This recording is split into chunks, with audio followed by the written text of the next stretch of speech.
All of this, plus your chats right here on the Big Ten Team Rivalry Show, where we have expert trash talk and unrivaled analysis. But this sounds drastic, but I suppose you have to take drastic action when your head coach can't count to 11. I was almost ready to call it off. This is ridiculous. Let's get into it. Let's talk football. That's going to make us both feel a lot better. And they've finally figured out a winning formula in the last three. Well, I mean, they've been winning the whole time. They just haven't been winning the championships that we won. I mean, Michigan was never a bad team except for maybe 2017 and 2020. Okay, this is really dumb. Why? Maybe it's not dumb. That at the end of this, the NCAA is going to have more egg on their face than Michigan is. If you're between 19 and 23 years old and people are throwing millions of dollars at you, that's got to mess with your head. That might be a pipe dream. That might be a pipe dream. I'm just thinking because it might be, but it would be a lot of fun. That would be sweet. How long has this segment gone on? Like 40 minutes? Welcome to the Big Ten Team Rivalry Show. This is how things go around here, and you know that because you've seen the show before. All 691 subscribers, by the way, thank you for that. How many people are going to tune in for the Michigan-Ohio State game now, knowing that the loser of this game can still make the playoffs? I just heard the screams of all of my brain cells die. We are now up to 907 subs. Well, actually, hold up, maybe. Because we're going to get to this. We'll get to this when we talk more about the spring game. We have this tradition here that we ask all of our guests, of which you are the first. So it's not a long-standing tradition. All right, well, I do want to be respectful of time. I told Ted we do We're having so much fun. We're having so much fun. It's interesting because he said that the goal of the NCAA at this point is to just not get sued anymore. Yeah, even after these last 3 years, we still represent hard. I mean, you got to rep your team, right? You know? Oh, yeah. Oh, yeah. But the problem was that they weren't pulling in like Ohio State level recruiting classes, and this is a huge concern. But then Harbaugh goes and wins a national championship with a bunch of 3 stars, a handful of 4 stars, and then a couple of 5 stars. And he will announce the starting QB by the end of this week. The NCAA will have 90 days to respond. Because, yeah, I mean, Michigan really couldn't throw the ball at all because Chop Robinson's pass rush was just insane. I mean, that guy was awesome. He was everywhere, and he was giving Carson Barnhart all sorts of issues, and that's actually why Sharon Moore pivoted in-game to running 30 bajillion some odd times in a row. Between Tom Osborne and Solich, they had like 30 years of just destroying everybody. Yes. Yeah. And now it's legal? I'm sorry. Was Jim Harbaugh like the biggest college football revolutionary ever? I'll tell you this. No one willingly lives in Ohio. Yeah. Case in point, Garrison here. My dear friend. No comment. Jim Harbaugh has just introduced a brand new era of college football. These guys are nerds! And they bullied you! What were you thinking? Kalen DeBoer, in order to keep up with Nick Saban, all DeBoer has to do is win 6 national championships in 17 years to match Nick Saban. Thank you. Beautiful, man. It was very nice. I really Like, appreciate I could tell you wrote with from the heart. Like, Oh, absolutely. you know, it Absolutely. really meant something to you, and I can appreciate that. I really appreciate you appreciating how much I appreciate this because it meant a lot to me. It was. Yeah, I appreciate that. They have a shutout every season. That's nothing. Stop. Move on. I'm trying to be positive here. I'm trying to give the Hawkeyes some hope. Lecture. Judges don't give lectures. Judges. Will you just give say judgment. something for crying out Right. loud? That is a bad night for Georgia, but good news for Michigan. The only team Michigan has lost to is now number 1 in the country. All of Georgia's players are in prison. Do you think that Notre Dame Purdue is going to be kind of like Arkansas Oklahoma State, where like nobody's trying to win in the second half? That was awesome. Man, I wish I had half the amount of knowledge that all those guys have. Mac, take us out. This is the Big Ten Team Rivalry Show. Good night, everybody, and thanks for joining with us. Joining us, not with us. We're already here. A good job by J.J. McCarthy. The handoff. Alec Menace is going to throw a pick. They give it to Corum. Up back. Corum. Touchdown, Wolverine. Roman Wilson does it again. Hill finds some daylight. He's got some speed at the blocker. Outside. Turns the corner. Blake Corum down the sideline. Looking over the middle. Caught. Touchdown, Wolverine. McCarthy extends the play. Now using legs. McCarthy a first down.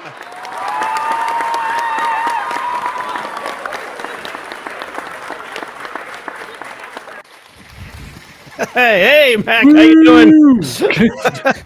What happened? That was we got weird. clapping going right in there. What do you mean? What happened? I don't know. I don't know. That was weird for a second. It was like I could still hear clapping, but then it wasn't on yet, and I don't know. That was weird for a second. Yeah, it is kind of weird. Different things going on here. Technology throwing us all for a loop. Good evening, everybody. Welcome to the Big Ten Team Rivalry Show. We've got a bone to pick with the AP poll. Not sure who's running that thing or what illegal substances they're consuming, but we have rants and questions. We'll also be looking at midseason autopsies for Michigan, Nebraska, and Ohio State. Plus, the Big Ten Brady Bunch is back for Week 7 of the Pigskin Showdown. Blah. Showdown. I tell you, all these things are happening. And we also have narrating the show. We also have a bit of celebrating to do. All right, here on the Big Ten Team Rivalry Show with expert trash talk and unrivaled analysis. I am your host, Cliff. With me, as always, is Mac. Mac, how are you doing over there? We did it, baby. Oh, wait a minute. Hey! You can't really hear it that great. Can't really hear it? How about now? It's definitely there. It's Definitely there. You can hear it, just not great. Not well. Not well. But we did it. We did it. We have reached 1,000 subscribers. Thank you very much to everybody out there who's done that. And we're going to be bringing on some guests who helped us get there, and we appreciate them very much. Where do we go from here? I don't know. Somebody brought up in one of the comments that now we're at 1% of the way to 100,000 of them to fill the Michigan Stadium. Yes. So I was thinking our next goal. So that goal was, the road to 1,000. Yeah. I feel like our next goal should be fill the channel, like fill the stadium, fill the channel. Okay. So what's the target number? Well, what is it? 109,751 or something like that. Oh my gosh. So I mean, sure, those are, Josh Pate numbers, but whatever. We can do it. I think that might be more than Josh Pate. Where's Josh Pate at? I don't know. I have no idea. I don't know. It's not the late kick anymore either. I think CBS let him go. Oh boy. Yeah. All right. Well, we also have another thing to celebrate too, but I don't know if I should bring the guys on for this or not. Well, you know what? I'm just going to do it now, and then we'll maybe hit it again later. Mm-hmm. Mac just had a birthday. Oh, I did. Yeah. Yes. Happy birthday, Mac. Just hit the big 3-0. Which is weird for me because I'm his father. Yep. That's a fact. You feeling all right? I had an existential crisis the morning it happened. I started looking up some dad jokes just to get prepped. There you go. Let's see. I talked to my doctor about some arthritis medicine. I can't smell as well as I used to. That makes sense, I guess. I can't hear very well either. I don't know why that would be an issue, but sure. Yeah. You're old now. I'm old now, I guess. Yeah. So anyway. All right. Well, happy birthday to Mac. We've got also kind of a special show tonight. As we are celebrating our 1,000 subscribers, we're going to skip over the check down and Mac's judgment and go right to our topics. But first, we need to bring on all of our guests. Let's start with Peter. Peter from Buckeyes Battlecry. How you doing, Peter? I'm good, fellas. What's going on tonight? I'm ready for a good show. Many things. Mm-hmm. Many things. So many things are going on. Talk about. Yes, we do. Why don't you give us your socials and where everybody can find you, Peter? Sure thing. Rob and I, we co-host Buckeyes Battlecry. You can find us on Instagram at Buckeyes Battlecry, on TikTok at Buckeyes Battlecry, and on Facebook at Buckeyes Battlecry. And yeah, we go live every Thursday at 8:30. So join us there. Excellent. All right. And speaking of Rob, let's bring him on next. What's up, you Rob, guys? Thanks for how you having doing? me on. I'm doing good. Thanks for having me on for going to be another great show. So my social media is for TikTok is at Buckeye Rob 13. Of course, I co-host with Peter on our YouTube channel. Excellent. All right. And our favorite Nebraska fan, Justin. I hijacked it. That was mine. Very nice. Very That's nice. okay. I was like, why did we do a cheering effect for him, but not Peter and Rob? I thought I hit the button by accident. Run territory. What's up, fellas? Congrats on 1,000 subs, by the way. Thank you very much. Thank you very much. Yeah. Appreciate you having me back on. And y'all can find me at Nebraska Football at the Voice of College Football, at the Big Ten Show, and on X at _H-Town Husker. Excellent. H-Town Husker. H-Town Yes, Husker. sir. All right. So the first thing we want to get into tonight is the AP poll came out, and there have been some seismic shifts, especially given the fact that number 1 Alabama just lost to Vanderbilt. Who else in the top 10 lost? We had Missouri, Tennessee, Missouri, Tennessee, yeah. And Miami should have Michigan. lost. Miami should have lost. The officials Miami didn't should save have them. lost. Saved All them right. 2 weeks in a row. Yep. ACC needs to be investigated. But now, okay. If they don't save Miami, who will they have in the playoffs? That's exactly why they need to be investigated. That's why they're Well, doing yeah, that's what I'm saying. Yeah. So let's get into the conversation then. The AP poll. I know, Justin, why don't you kick us off, because you said you had a major rant you wanted to give about the AP poll. So take it away. And I came into this, understanding the AP pollsters had their hands full with how this weekend went down. But my gripe is this. There's a few things that doesn't make sense to me. Navy and Army, first off, how are they not ranked? Okay. Army, I can get along with. The Army, I'm a Navy guy. I'm a Navy veteran, so Army, it's fine if they're not ranked. But why is Navy not ranked? And then why does Vanderbilt climb into the 4 receiving votes when they're 2-2 just because they beat Alabama? I don't understand kind of what the rhyme or reason is around some of this polling, or why things are the way they are, or Michigan with 2 losses, still being in the rankings, when I'm just going to say Nebraska's the second one out. USC's right ahead of us, but we got 1 loss to a ranked opponent in overtime. But I got some gripes with the AP pollster, but I was just curious everybody else's thoughts on that. You guys want to go ahead and pitch in? Go for it. And I've always thought the AP poll was total crap, but I'll let Peter and Rob take a more intellectual approach. My thoughts are, how does Miami keep climbing when they've literally been bailed out by the refs 2 weeks in a row, and they literally had to come back against the Cal Bears? I mean, I don't. What have the Cal Bears that have been relevant since, didn't Aaron Rodgers go there?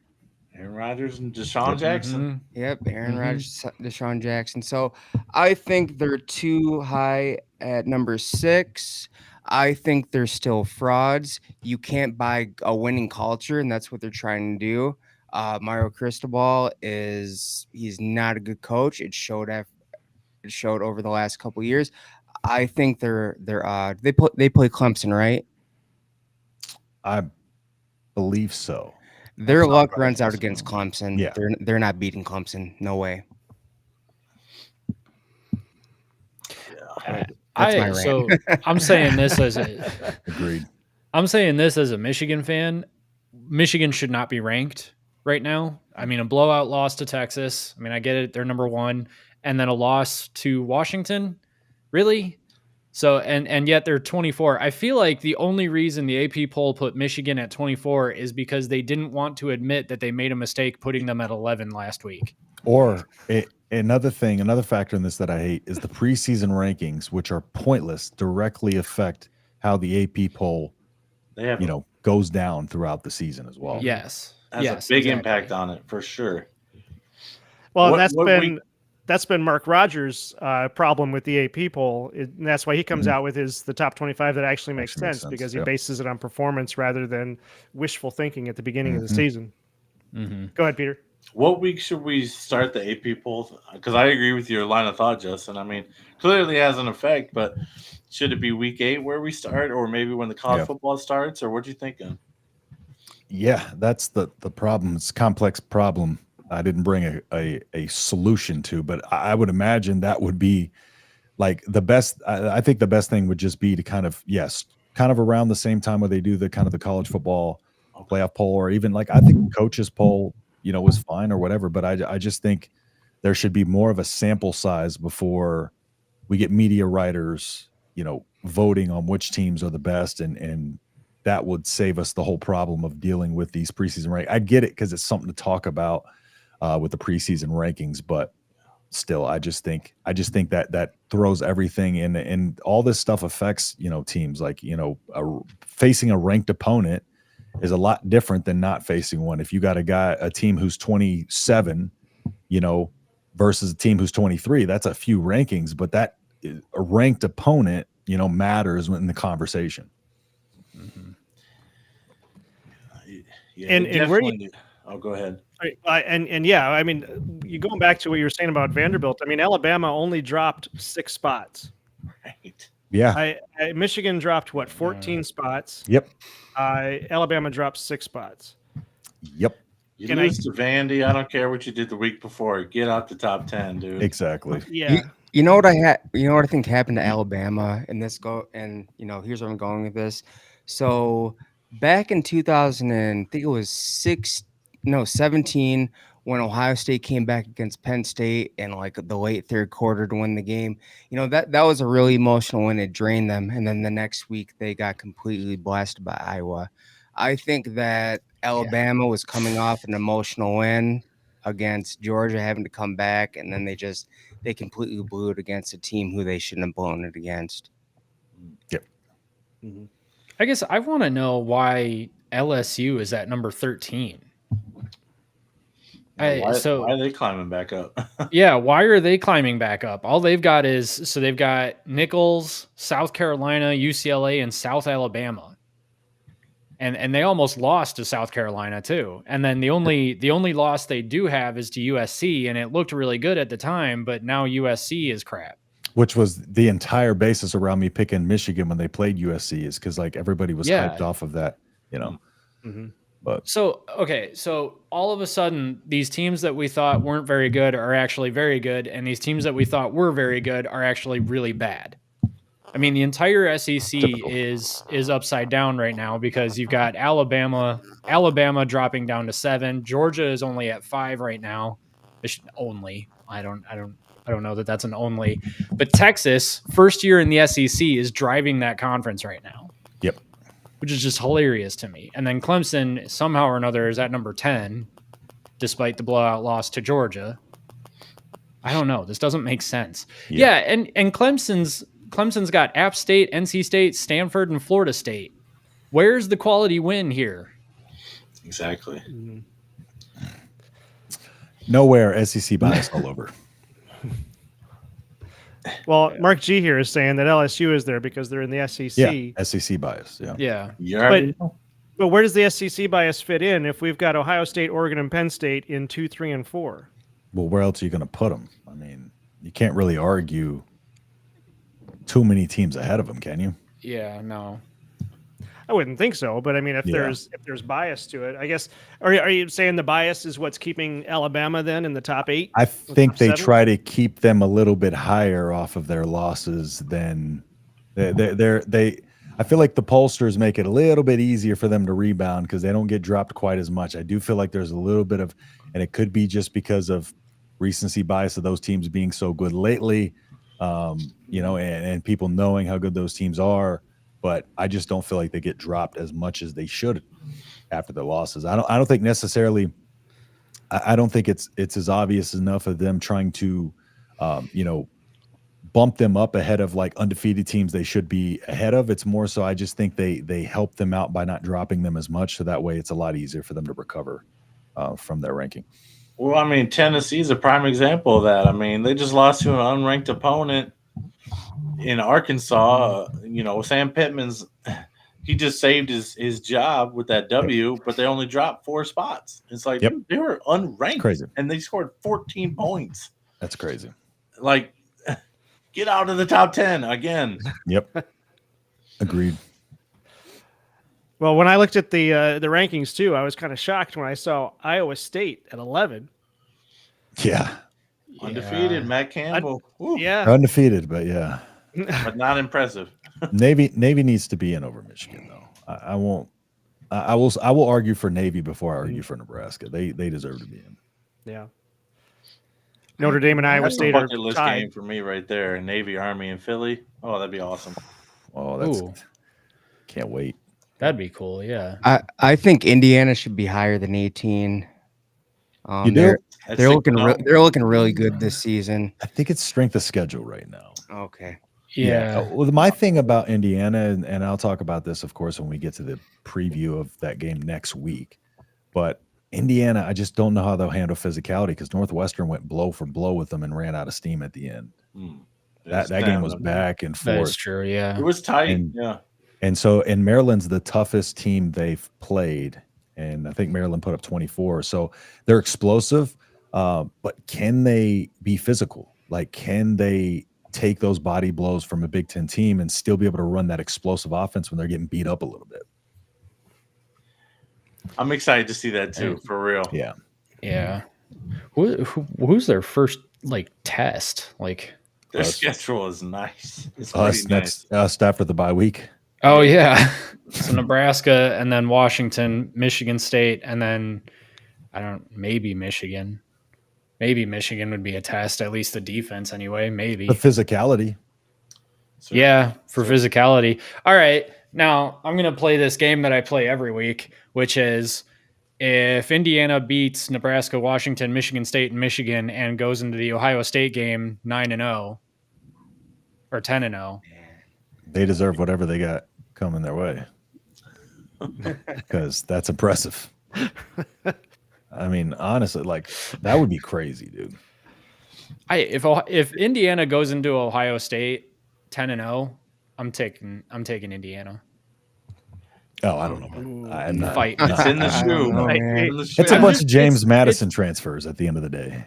Yeah, and they got a lot of heart, just like James Madison did. How do you know they have a lot of heart when they've just been up on teams the whole season? Because Indiana's never up on teams. Indiana doesn't score 40, 50 points a game. They're averaging almost 50 points a game right now. And I get that they're playing nobodies, but they never, even playing nobodies, they don't average 50 points a game. I'm not arguing this is the best team Indiana's had in a long time. Yeah. No, I'm not arguing that at all. So, I mean, but that's what I'm saying. I mean, right now, but just the way that they prop them up for this season, just because it's the best team they've ever had doesn't mean that gives them some kind of push up the rankings this season. Or I think it's more so kind of just looking at their resume. I think they just need a true physical test. And that'll come when they play Michigan's Nebraska. That'll come probably more so against Michigan's defense. Maybe I got some thoughts on that. We've given up 0 rushing touchdowns, so so there you go. Right. But my thing is I think that this Indiana team is probably better than that 2020 team that almost beat Ohio State at Ohio State. But I think this Ohio State team is better too. I think this Ohio State team is better, but you also haven't seen them against quality competition. I mean, say what you will about Iowa's defense. It was just a matter of time before they ran out of steam. But Ohio State is a team that typically this is what they do year in and year out. So they have a culture built to we're going to go in against big teams and we're going to win. Indiana hasn't had that. And so and also, Ohio State's 3 deep all over the roster. That's true. They got a lot more horses and athletes. They can really out-athlete this Indiana team. And I think it's a styles make fights type of deal. I just think the matchup, 2020 versus this matchup is a little different just because of the style Indiana plays is completely different now. Yeah. Oh, go ahead, man. Well, I guess I don't. I think.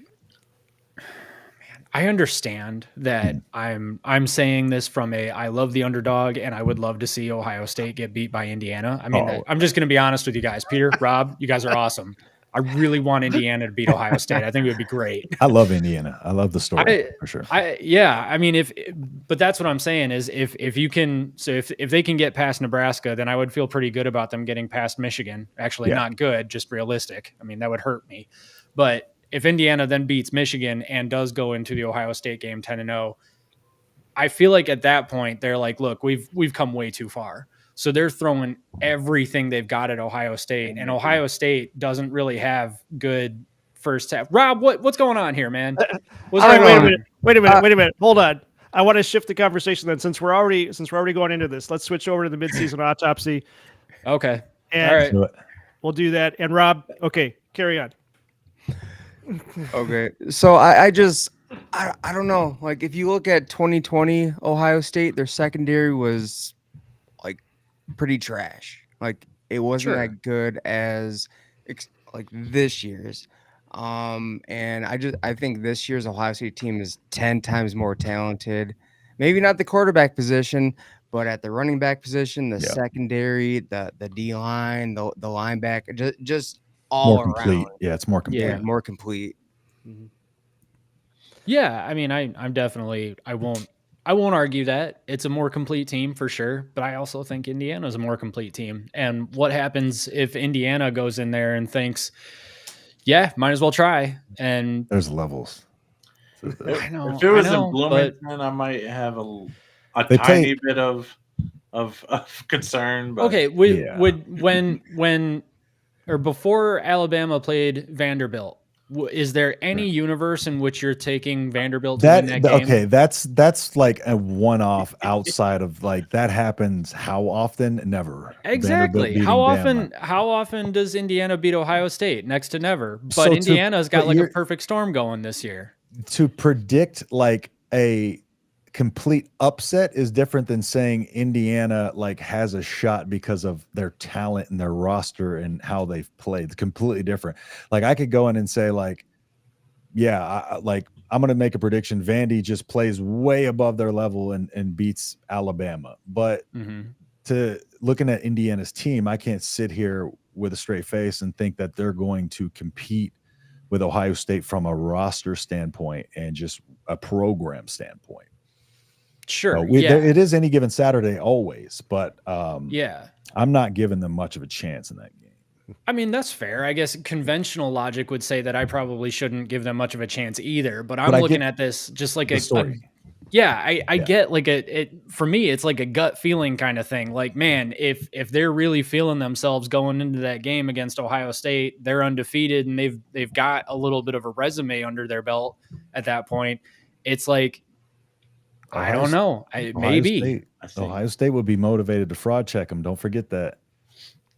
That's true, unless of course they're over there like, hey, they're throwing everything that they've got at us, and we're just kind of confused as to what's going on here. And then I don't know. Maybe then Ohio State decides, all right, we figured it out. They're unsustainable, and I don't know, they end up running away with it. But as much as Indiana's playing this year, I think 2 years from now, Indiana is going to be I think a serious contender in the conference.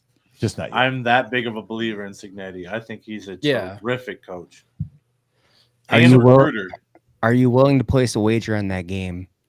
A $20 wager? Absolutely not. I just want to see your confidence level. What's the confidence? Yeah, exactly. I didn't say whoa, all right, hold up. I did not say that I am fully confident that Indiana is going to beat Ohio State. What I said was, if this, and this happen, then maybe. You can say it about every game. Fair enough. Okay. Well, so then Bootsilla's attacking you right there. If you have to use a bunch of ifs, then you don't have a chance against Ohio State.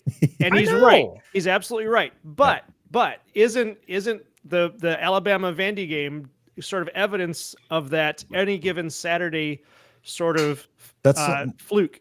That's something we already know, but that happens how often? To think, sure. Yeah. Yeah. Like, but it can happen. Well, okay, we could literally sit here and say it about every single game, right? But I think what we're here to break down like the analysis and analyze what the teams look like and who has the best advantage in that game, and it's clearly Ohio State, even if Indiana comes in with all the momentum. I mean, yeah. Right. Yeah. The outcome is always a surprise. That's why. Yeah. And that's why it's an upset for sure. Yeah. But I guess when you talk about is it likely to happen or not likely to happen? So as Mac was pointing out, Indiana has these wins stacking up. They seem to be doing better than they ever have before. So it kind of gives you there's that chance. You're saying there's a chance kind of thing. Mm-hmm. And so Indiana would have a better chance than say Northwestern. Northwestern stacks up 4 or 5 wins. Well, shoot, Vandy didn't have no momentum barely coming into that game. I mean, they were 2-2. Right. Yeah. Truth. So yeah, I wouldn't put any money on it either. I think Ohio State would probably win that, but yeah, it is an interesting thing to think about though. Yeah. So looking at let's talk about Ohio State then as far as a midseason autopsy. Obviously they're winning. The money outlay has paid off for the team they've put together so far. It looks like Urban Meyer and Jim Tressel were right that they've got the most talented team they've ever put together. What do you guys think? Are they performing up to above expectations? Is there anywhere where they have a chink in the armor, a weakness? What are they looking like mid-season? They suck. Yeah. The truth comes out. The truth. Dang it. He's got a point. I don't know. Whoever wants to go first, or you can just mix it up. It's fine with me. I'll go first. I think that they are meeting expectations. Their O-line is looking a lot better this season. They're throwing those blocks that's been needed to help get Junkins and Henderson to the second level. Junkins is an absolute monster. I think he has a case to make himself a first round draft pick this season. Jeremiah Smith, holy Buckeye. It's literally midseason. He's about to get the receiving touchdown record by a freshman. He's at 6 right now. The record was set by Chris Carter. Was it Chris Carter? Yeah. Chris Carter at 8. Again, it's midseason. He's at 6. So, I mean, that dude is a man amongst boys. It's like they made him in a lab. They gave him the he's like a Megatron, Julio Jones, and AJ Green all in one. Defense is looking great. I've given up on JT Tuimoloau.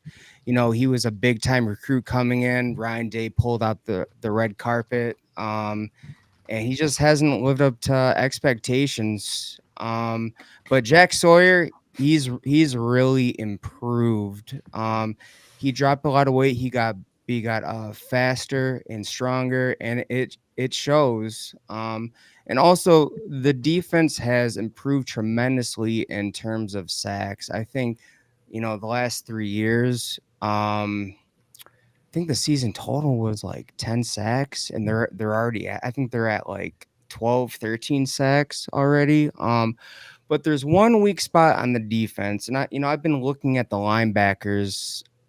So Sonny Styles looks kind of lost when they have him drop back in pass coverage. I noticed that during the Iowa game, a lot of passes were, down the middle. He just looked like he didn't know where he was going. So there could be an instance where they get killed on the crossing routes with more talented teams.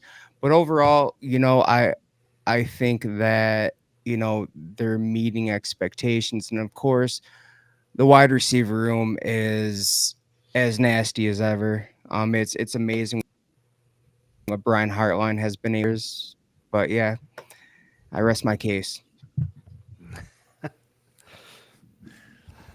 All right. Justin, you want to go?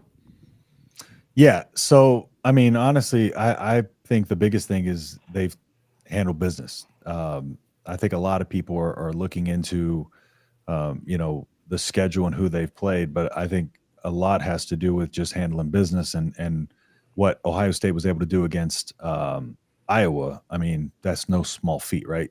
35 to, what was it, 35-7 final? So it's and to his point, their pass rush has been much better. It's one of the better ones in the Big Ten in terms of overall grade for a pass rush. There's just not very many holes on this team that I can see. Regardless of what you want to say about whoever's scoring X amount of points against them, they've controlled every single game they've been in from start to finish. They have, in my opinion, the best young receiver in college football. It's him and Ryan Williams, who pick your poison. But I think Jeremiah Smith is just built for Big Ten football. And I don't know. This is just the best, most complete team that I feel Ohio State has had in a few seasons. And it's hard for me to find a lot of holes on this. The only thing that I could say is they could tackle better occasionally. But outside of that, I mean, that's like minuscule. It's not like they're missing a ton of tackles. But if I had to give one critique, that's it. But I think Ohio State is probably the best team in the country. Wow, nice. Okay, I take that. I receive that. Even over Texas. I thought that coming into the season. Yeah. All right. I was really impressed with how they shut down Caleb Johnson. I mean, he scored his only touchdown versus the backups once the starters were pulled, and he totaled 86 yards, but 30 of it was on that last run. Most of it was on that last drive versus the backups, and it was impressive to me because, as I said, I wanted to see how they could control the line of scrimmage versus a powerful offensive front like the Hawkeyes possess, and against an elite back like Caleb Johnson. And I came away absolutely pleased with how they performed against Iowa defensively. We were getting pressure. Cade McNamara was averaging under 5 yards of completion, and that's exactly how you defend the Hawkeyes. And they did it to perfection. It would have been a shutout had we not pulled our starters. So you can't do better than a shutout. And so I'm very, very happy Buckeye fan today. Iowa's wide receiver Caleb Brown just announced that he's redshirting and entering the transfer portal. Or I guess he announced that earlier today. Former Buckeye. Iowa wide receiver. Why did you go there to begin with? Yeah, really though.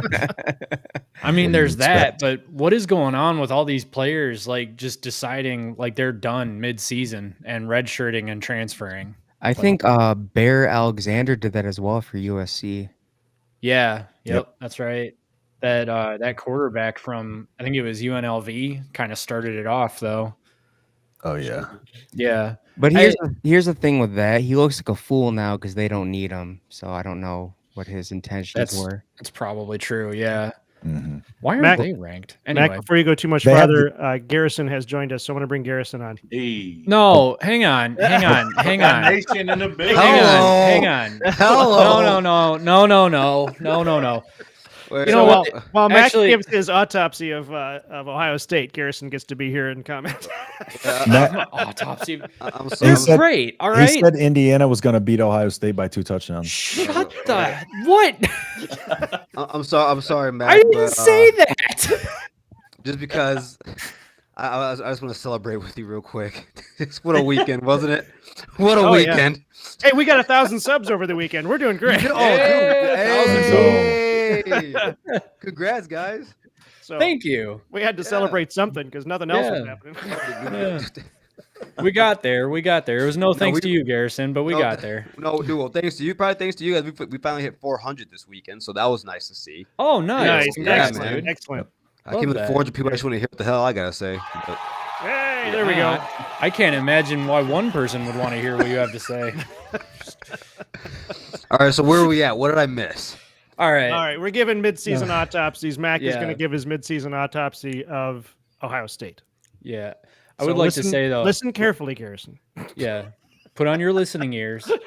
No, it's really funny. Like, Garrison, obviously, we love having you on the show, but it's not lost on me that the amount of viewers we got as soon as you got on spiked by 5. So we went from 15 to 20 as soon as you came on board. So he opened it in 5 tabs. He's like, watch this. Hours. I have all 5 of my emails on YouTube here, so it's okay. There we go. Oh, what's my autopsy? I mean, they haven't played anybody, but it doesn't matter because they're amazing. I mean, yeah, they don't have any holes. They're playing lights out against everybody. I think it's hilarious that Marshall was able to score more against them than Iowa, but whatever. I mean, they're destroying everybody. They're probably going to beat Oregon, excuse me. I don't know. They're great. They're really good. They're very good. Are you Ohio State fans? You should probably be happy about that. I'm sure you are. You sound dead inside. I am a little bit. Yeah. I mean, we're right back to 2019 where, the Michigan's offense can't do anything and Ohio State's just destroying everybody and it's just what happens. But you know what? It's okay. You got a natty. All right. We got our natty. Exactly. We've been waiting for the national championship. There was a point in my life as a Michigan fan where I was wondering if I would ever see a national championship. Yeah. And I got it. Yeah, and I got it before I hit 30. So I'm happy. And we're good. It's a good time. You guys are, Ohio State's just really good at football. I don't understand what you guys are doing down there that's different from basically everybody else, but you guys are just phenomenal at football. So congratulations for being a fan of that trash university because you guys are amazing. All right, Garrison. So basically the question we're looking at is, has Ohio State performed as expected, above expectations? Will they finish the season well? What is your take on Ohio State's first half of their season? Don't cuss at me. We'll get to Michigan. Ohio State. So somehow they have actually exceeded my expectations, and there's a few reasons for that. One thing that I did not know was going to happen this year was us having not only the best offensive line in the Big Ten, but possibly one of the best in the nation. Our running backs are running for just over 4 yards before they're even touched right now. Will Howard's been sacked twice. There's this photo I posted on Twitter the other day or yesterday. And Iowa has one of the best offensive lines in the nation. And you see us pancaking two of their right end and their defensive tackle. Our left guard, Donovan Jackson, has their other defensive tackle still at the line of scrimmage. And then Simmons he's pancaking their right end. I'm very impressed by them. Everyone keeps saying who have they played? They didn't play anybody. And my only answer to that is, well, we don't play with our food. We smash people. We smack them in the mouth. We're not Alabama losing to Vandy. We're not Georgia getting blown out by Alabama. And then, the game they played this week against Auburn, a 2-3 Auburn team, they went into the fourth quarter only up by 7 points. Tennessee, even Texas. They didn't look that great against ULM. I think that this is the best team in the nation. Ryan Day's done a great job with this staff. I think it's the best. If you talk about just as a trio between the offensive coordinator, defensive coordinator, and head coach, I think it's the best in the nation right now. Dude, it's amazing. I said before the season, on paper, there's probably a top 5 Ohio State roster I've ever seen, maybe top 3. And it definitely is. I think as a team, they're up there with the likes of the 2019 team. I think the defense is better than 2019's. Yeah, man. I don't know. It's kind of. I would probably just regurgitate everything you guys have said. But I just want to say real quick. You said Ohio State's not playing with their food. It was 7-0 against Iowa at the half. Yeah, they were playing with them a little bit. Just a little bit. No, I get it, but I guess I wasn't surprised by that necessarily because we had 2 turnovers. Yeah. Both teams are running the ball. That was a very fast first half, but both teams are running the ball, so the clock's going. Mm-hmm. And Iowa has one of the best defenses in the nation. So when you sit there and you give the ball away, yeah, I think it's going to look like that. But I think the more impressive part is the fact that we can do that and not let it beat you. And it doesn't matter. Yeah. Dude, I don't know, man. This is it's crazy to watch. You won the second half against a team that notoriously wears teams down to win in the second half. That's another aspect of it. Caleb Johnson had 16 yards in the first half. Yeah. Yeah, I suppose that's true. I don't know. It's amazing to see. Is there nothing you guys can give me? Is it just doom, we need, gloom, sadness, horribleness? No, I got you because you said that we're really good at every position. It's been 2 weeks now. I've been asking to see more from the tight ends and linebackers, and I haven't seen a doggone thing. It's more specifically at linebacker, dude. Sonny Styles is too talented, especially with the body he has, to be playing this way. Simon's doing his thing. He's fine.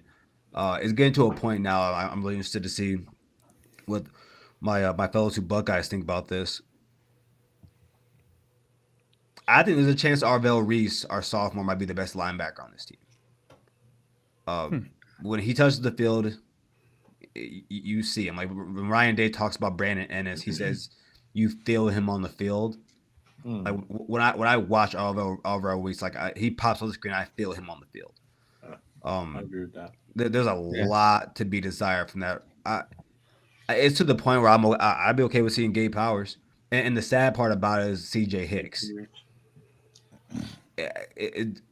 We're like C.J. Hicks might be better at being a rush edge, but outside linebacker. But as an inside linebacker, he's not there. He's not the guy, and it sucks because he's an Ohio kid, number one linebacker out of his class.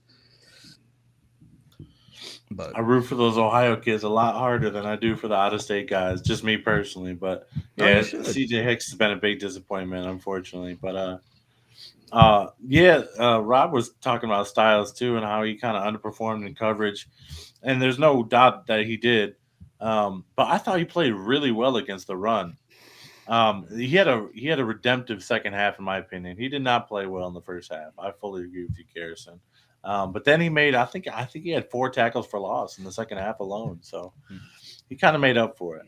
But to your point, that's where I'm disappointed because last year he was one of the top safeties on rush defense. Yeah. But I thought, okay, he has some safety experience, of course. He's 6'4", 230. He can cover tight ends. I was wrong. So I thought the athleticism would be a great step up, man. I thought he'd be able to cover him too. But yeah, I think it's an eye thing. Like I don't think his eyes are trained quite yet for the position, and so that's something Laura Nice is working on him with. Oh, Max 77 said the same thing you said. There you go. Can I ask a question to Ohio State fans? So it coming into the season, I knew this was kind of like in a way a make or break year for Ryan Day, as make or break as it could be with winning 10, 11 games a year. Is this still like a point where if he doesn't win the national championship, is he still kind of on the hot seat, or I imagine that if he beats Michigan, wins the Big Ten title, and makes a run, then but doesn't win the national championship, I think he'll be safe. Because here's the thing: name someone better who's available or would be available to coach the Ohio State Buckeyes. He's a top 5 coach in college football, in my opinion. Yeah. Lincoln Riley. No, Lincoln Riley's right. He's outside my top 10. But he's PJ Fleck. PJ Fleck was a Tressel guy. Don't even get me started on Fleck. We're not trying to go back to days, okay? At Michigan, all right? We're not trying to do. Why not? They were great. And actually, you know what? I'm with you. Go ahead and hire Fleck. Yeah, hire Fleck, please. That'd be great for us. To answer your question, so I've never had Ryan Day on the hot seat. Any Ohio State fan that's ever said that he is or gets mad at him, I think they are wild. Mm-hmm. I think in 2022, I said that he has a 5-year window with me. So this is year 3. Mm-hmm. So because I feel like, is that for a natty or just for like a natty to win it all? To win it all, and I think that Alabama's success has kind of made people deranged about what Ohio State's supposed to be. Yeah, I think since 2000, only 2 teams have more national championships than Ohio State, and only 3 have been to more than us. Mm-hmm. So it's just, I don't know, man. I think Ryan Day is right where he needs to be. I think we have the coach that we need. A lot of and what I love about Ryan Day, he's not afraid to fire anybody. He'll let you go. Probably because he's from the East Coast, and most people from the East Coast are kind of. That's an underrated asset. Trust me, coming from a coach who wouldn't fire anybody. It's an underrated trait to have. All right, let's go on to our next one then. I want to cover. Let's go to Nebraska. And in looking at Nebraska, same questions. Are they playing to expectations, under, above? And what does the rest of the season look like? Is Matt Rule's change on schedule? As we know that he was at Baylor and Temple and turned those teams around. Is he going to do the same thing at Nebraska? And just to make this interesting, I'm going to have Justin go last so that he can respond to what everybody else has said. Let's go across the top. Mac, why don't you start this one off? On Nebraska? Yeah. I don't know. I'm not as close to Nebraska. I think Nebraska is. I think they're on the right track. I think it's probably going to be a couple years before they're making any plays at the Big Ten title, but I think they're very clearly on the right track. I guess I'm a little. Well, Raiola is a true freshman, isn't he? Mm-hmm. Yes. Yeah. Okay. So maybe the interceptions that kind of makes a little bit more sense. Maybe some of the inconsistent play, but I mean the team. One, right? Was it just the one? Maybe some fumbles or something. I gotta let me go back and look, but I thought he threw one. I guess he threw one bad one. That he had his first freshman mistake. What it was a linebacker was kind of stepped in to like he was going to attack the run, and he was throwing a RPO quick slant to the receiver coming from the top side, and that linebacker took a step back and jumped up and was able. He kind of lurked him, like you do on Madden. So that was his one fresh mistake. Didn't see the linebacker sitting there. So yeah, he had that interception. Yeah. Okay. Yeah, I guess he's got 3 on the year so far. So not as bad as I was thinking it was. Yeah. I don't know. Here's the thing though. I still think that they should have beaten Illinois. I mean, I get it. Illinois is good, but I still kind of think that they should have beaten Illinois. I feel like Nebraska kind of fell apart during OT, but they could have won that game, and I really think they should have. And then it's a completely different conversation that we're having, because at that point, Nebraska's 4-0, 4-0 at that point. 5-0 now? Would be they were 3-0 going into Illinois. 5, so they would be 6-0 coming into this the Indiana game. They ruined my undefeated game I was going to. I mean the Nebraska IU game would then be 6-0 each, and that'd be huge. I'm sorry to let you down at 5-1. Well, it is a huge letdown. Thank you very much. You guys owe me money. Indiana gets all the praise in the world for beating Maryland and Little School of the Blind. I'm sorry, the Little School of the Blind. Whoa. They're Titans this year. All right, they're really good. I'm not here for Indiana slander. No, I'm just I'm not slandering them. I love Indiana. But you missed the whole. You missed the actual whole subject. That's why it was before you came in. Yeah, I don't know. I'm curious. I'm curious about, Justin, what you think of Nebraska so far this year. But I don't know. I mean, I guess on the one hand, you should probably be impressed. 5-1 with a true freshman quarterback in Matt Rule's second year, right? Yeah. That's good. I mean, that's really, really good. First 5-1 season since 2016. I think there's a lot more going our way than you allude to, though. Well, no, I'm sure there is, because I don't really know. I just think that I just think that they still should have beaten Illinois. That's the only thing. I think that they should have beaten Illinois because of the OT collapse. But that's my only knock so far. All right. One second. I'm gonna run and be right back. I think I left my dog outside. Oh, okay. I hear her barking. All right. Okay, before we go to Peter, I forgot to do this before we went to Mac. Blue Wolverine, thank you for the super chat, $9.99. Hey, all right. Appreciate that very much. Thank you, Blue Wolverine. Blue Wolverine has been with us pretty much since the beginning. He has been a big supporter and helping us get to 1,000 subs, and I really appreciate that. Thank you very much, Blue Wolverine. We've got that Blue Wolverine emoji in the chat. Anybody who's a member can go ahead and use that. Throw that in there in honor of Blue Wolverine. We appreciate it. You got to become a member, though. You do, Hey, yeah. Cliff, 99 cents. It's a deal. What was that? Cliff, did I miss your guys' overview of Michigan? No, we're getting to that. No. Yeah, that one. Yeah, no, he missed it. He missed it. We're done with that. We're moving on. Hey, Mac. Hey, there's the puppy dog. These are my notes. He's mad. Wait, can you see him? Oh, you can't. I can't What's see that? it. Your camera is too crappy because you Yeah. can't afford a better one. So. And you guys can afford a better quarterback, but it's okay. Ooh. I don't have any say over that. What do you want me to do about it? You know, I donated to the NIL fund. That's all I got. I can't eat tonight for the next week because I donated to the NIL fund. So what do you want me to do about it? All right, continuing with Nebraska. Peter, what do you got? Yeah, it's fun, man. Matt Rule is a great coach. I'm a big believer in him and what he's doing. The culture, he has changed it. He has shifted the mindset of the Nebraska faithful. He's shifted the mindset of the players in that locker room, and it's showing on the field. And they're playing with confidence for the first time since their early years in the Big Ten, I guess I should say. I mean, they really are playing well, and I'm excited to see what Matt Rule is going to continue to build.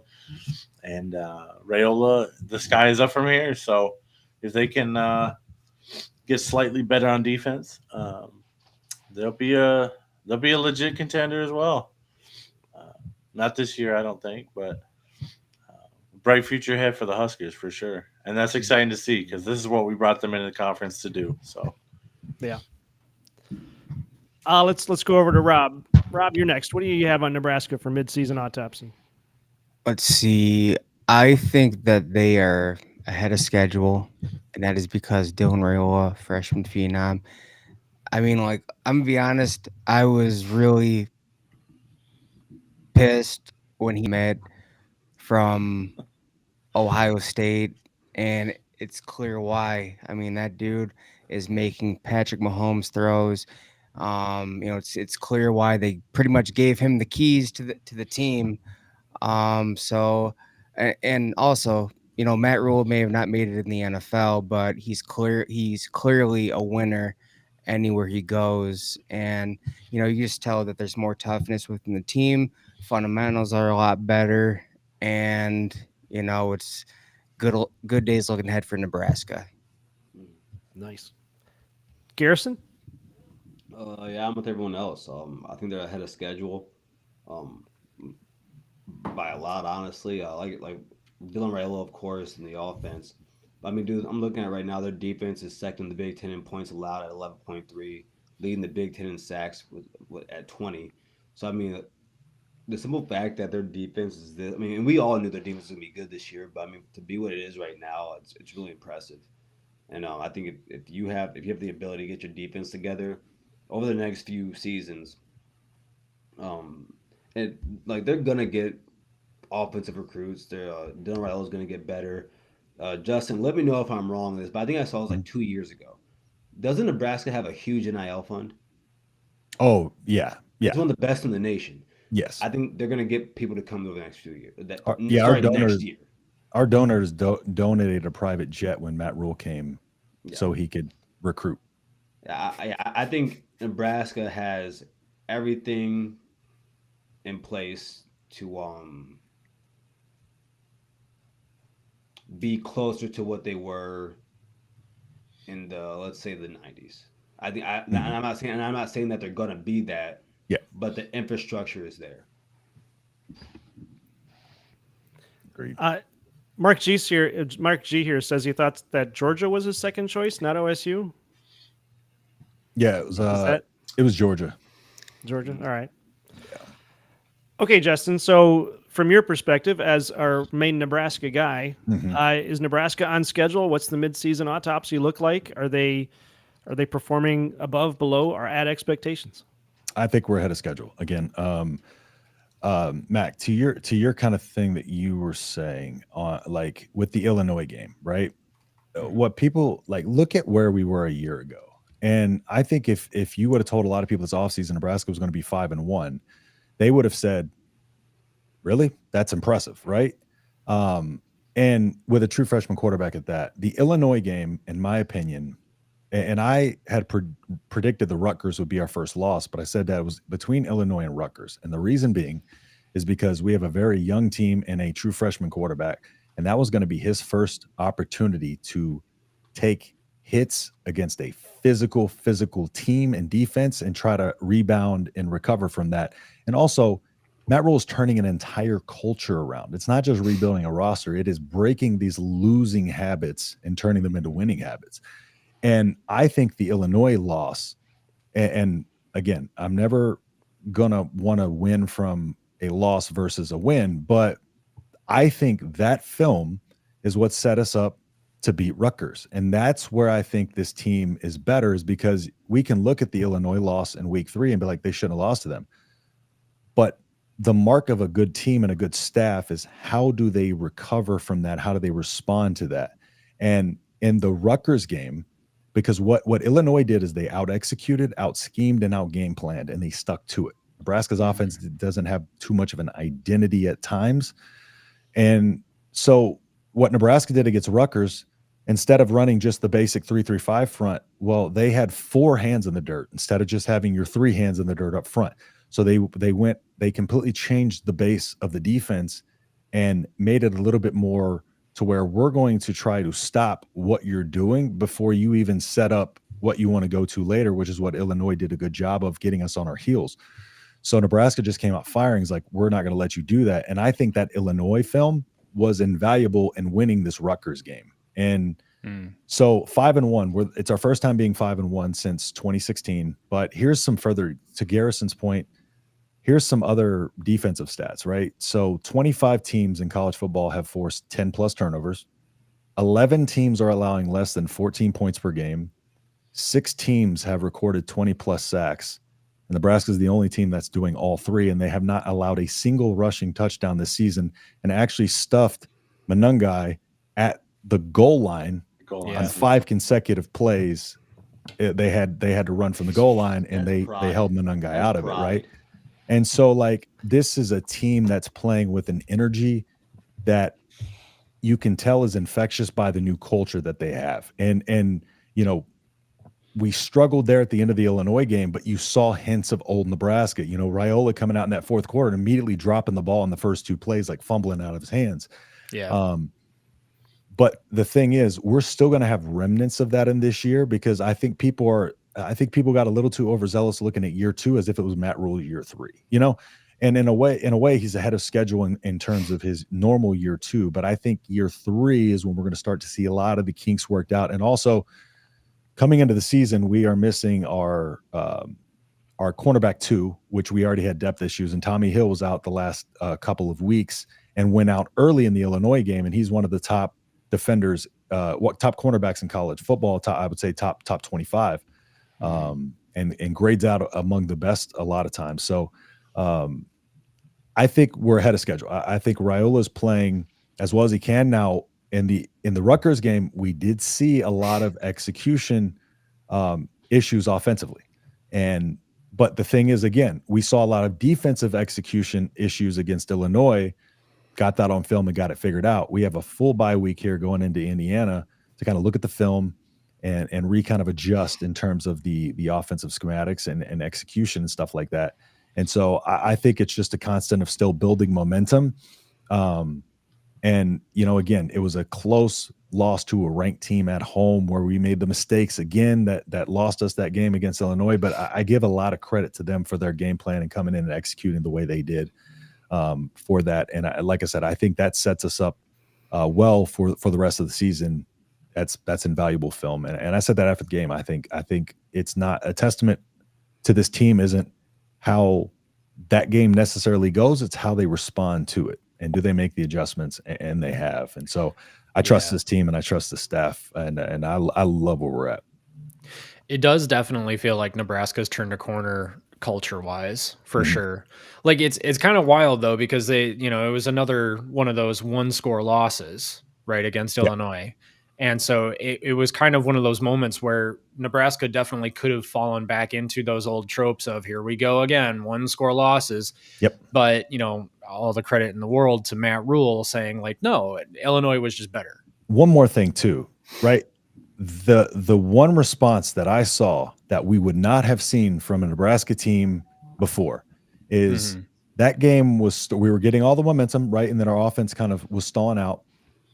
Rutgers blocked a punt, and that's the one they ran back to the 1 yard line. So not only did they stuff Rutgers at the goal line, it was off of a block punt.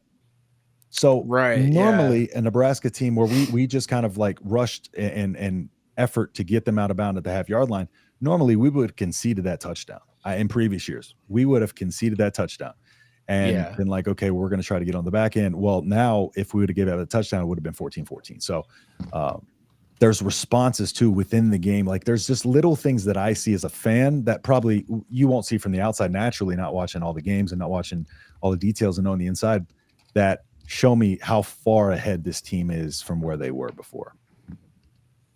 Yeah, I guess I didn't consider that. Like that, those goal line stops came after a sudden change event, and that's huge. Yeah. So you're absolutely right. That's a really good point. And I guess the other thing is too is like, I said that they probably should have beaten Illinois. Maybe they should have. Maybe maybe there's an argument that it's okay that they didn't, talent wise. Yeah. But the fact that we're at a point now where they lost a 1-score game against a ranked opponent and we're saying they should have won it is actually probably a testament unto itself that Nebraska is in a really good place right now. Yep. Agreed. Yeah. All right. Rob had to head out. But in the meantime, So Justin, Nebraska has the bye week this week, but then since we've been talking about Indiana and obviously Ohio State, they've got Indiana and Ohio State next. What do you think that Indiana game looks like? So right now, Indiana opened as -3.5 at home, which I think is pretty fair.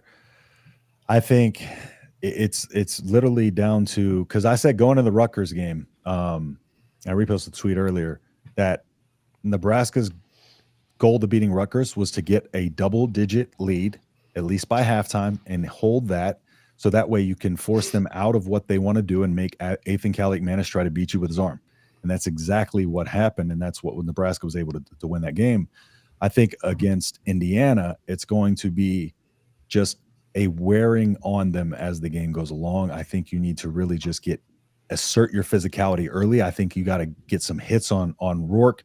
I think you really got to like rough them up, even on the receivers, like put a body on them, like, press man, get a body on them, make them feel you every opportunity you get, run them around, run their defense around. You do motions to make their defense, if they're in man coverage, run motions all the way across. So that way their cornerbacks are having to, sorry about that. Their cornerbacks are having to run back and forth. That's also going to tire them out. Right. And I think I think Nebraska needs to Big Ten football Indiana. And I think I'm gonna say it'll be a close one. Indiana's at home; they're gonna be running off of that crowd. But I think if Nebraska can hold Indiana under 27 points, they win that game. Because I don't think Indiana. I don't know if Indiana has the ability to slow things down fully and be able to control the game necessarily. And again, I just want to see how they are against our defense. Our defense is incredible.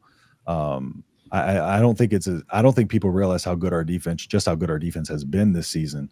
And so I think that's going to be the recipe there. Hold them under 27 points. And I think Nebraska can hopefully pull out 27 or so, but I think it's a 1-score win for Nebraska.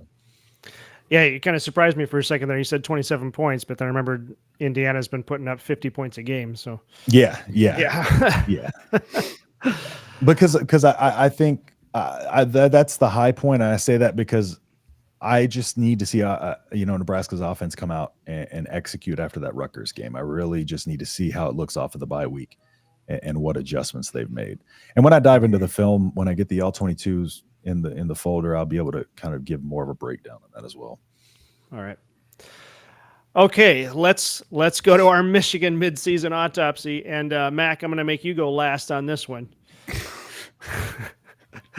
And I think I'm going to have Garrison go first. Garrison. Yeah, keep it snappy. We're running low on time here. What do you got for Michigan? Midseason autopsy. I could give you a full hour. But no, we don't want that. No one wants that. I know. This team is everything I've been saying they were going to be since April. Offensive line is not what it's not that great. It's not that good. I think it's pretty average. Quarterback situation's bad. Well, I mean, it's a bottom of the barrel offense in the nation, and it's a overrated defense. I think it's a coaching staff that's in over its head. I think, and it sucks for Sharon Moore, honestly, because I understand why he hired Wink. I understand why he hired who's your OC? Kurt Campbell. Kurt Campbell. Thank you. But I don't think it's crazy to say this. I'll keep it to the Big Ten. It's the worst coordinator tandem duo in the Big Ten right now, and the defense is getting tired because the offense can't do anything. I feel as though when you get Jack Tuttle, you're getting Davis Warren again. You know, I would be pissed off if I was Davis Warren, because I think when you see Jack Tuttle go out there, he makes some good throws, right? Mm-hmm. Davis Warren made some good throws. Jack Tuttle gives the ball away. It's the same thing Davis Warren did, but Davis Warren got pulled. I think that the quarterback situation was handled poorly. And then, I mean, it was handled poorly into the game this past Saturday. If you were willing, if Jack Tuttle was getting first team reps this week, as Jerome Moore said, and you were willing to put him in on the third drive of the game, what was the point of even starting Alex Orchard? So I said earlier this year that their demise will be televised, but my goodness, I know it'll be this good. Wow. Coming out with some lead lines right there. That was bars right there too. The demise will be televised. and if you want, Justin's got all the sound effects. Hey, I got you. All right. And if you want, go check it out. I'm for the whole week, for your guys' bye week. I will be posting 3 clips a day of all the receipts I have on the Scarlet and Blue show of what I have told Bryce that would happen and everything coming to fruition. So I posted 3 today. That's go for Bryce then. Like. That's not for us. Oh, that's for all of y'all. I didn't do anything. All of y'all. You did something when you chose to be a Michigan fan, following your dad. I didn't choose this. I was born into this. He's insulting I was molded by it. Forged in fire. No. You didn't see the light of day until 2023. Yeah. What? I saw it in 21 a little bit. I saw it in 2011 a little bit. Yeah. That's when I saw it. I saw it in 97. I saw it all through the 70s and 80s. I'm good. But no, on a serious note, well, I was serious when I was saying, but on a serious note, they have to find a way to just stay on the field. And I don't know what that looks like, but you can't continue. Like Jair Hill had a bad game this weekend. I don't think it was completely on him. Like you clearly saw Wink had to see them not going to Will Johnson's side. And all game he decided not to go and switch the coverage and give Jair Hill some help. And so it's bad, but season's not over, right? Not officially. What is that grin? that is the grin of someone who knows it's over. He's expectantly waiting the rest of the games. Can't wait to watch. I'm still optimistic. I don't know. I'm not a coach, so I don't have all the inside stuff. But I'm still kind of optimistic. I'm hoping for the best. I feel like Mac and I were talking earlier. I feel like at this point I'll be happy with an 8-4 season. But before I go on to Justin, just want to hit Blue Wolverine comes through again with another $4.99 super chat. I think this is a question for Garrison. So how will it feel to finally beat Michigan and know it is a lower than mid-skilled Michigan team? I was actually thinking of that question too. Wolverine, that's been most of my life. Wow. Expected. Like this is the norm for me. I guess that's true, but looking at it in terms of the last 3 years, how will the win this year feel if they beat Michigan? I mean, obviously it'll feel good. It always feels good to beat your rival. But if Michigan is not at the level they were the last 3 years, does this win mean as much? No. Is this gaslighting to an extent where you are trying to build in a way to knock that's a Ohio good point. State off That's a of their good high point. horse? Yeah. I'll tell you this. I didn't mean it that way. So I'll give you 2 things for like Wolverine and you. or all of you guys, winning by 3 wouldn't be enough for me. It wouldn't be enough for me. I harking back to what you were doing, Cliff, and talking about, you were quoting the Breaking Batman scene. That's what I want. That's Batman scene. Yeah, that's the quote that no, not you, Cliff. Mac was giving the quote from the Breaking. The scene's called Breaking Batman. He goes, I haven't seen a lot of days. I was already a boy, man. But then it was nothing but blinding. But but I like, and then my other point, I saw Ohio State win the most important game in the rivalry already in 2006. So I think that's the biggest game in our rivalry's history. But I mean, the level of you guys means nothing to me. What does Sharon Moore say? Smash. That's all I want. Fair enough. Mm-hmm. All right, Justin, let's go over to Justin, what do you got as a midseason autopsy for Michigan? Yeah, and one thing I did want to say, I'm sorry, just real quick, responding to a comment I forgot to respond to earlier about Raiola moving schools or whatever.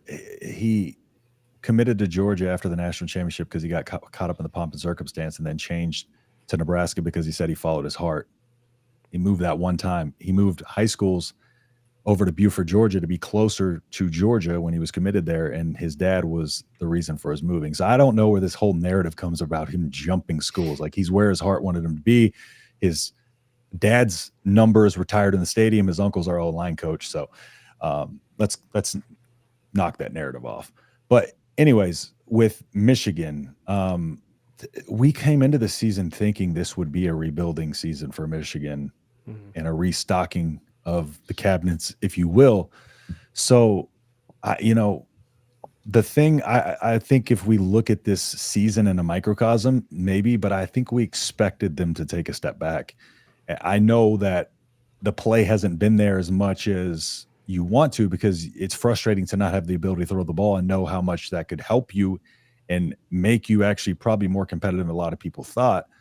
But at the end of the day, it kind of is what it is. And they'll figure that out, whether they go portal or whether, in the coming seasons. But I think just looking at this season in a vacuum, I think there are some struggles. I think on the defensive side of the ball, though, of course, they are going to be in a lot of games just because their defense is good.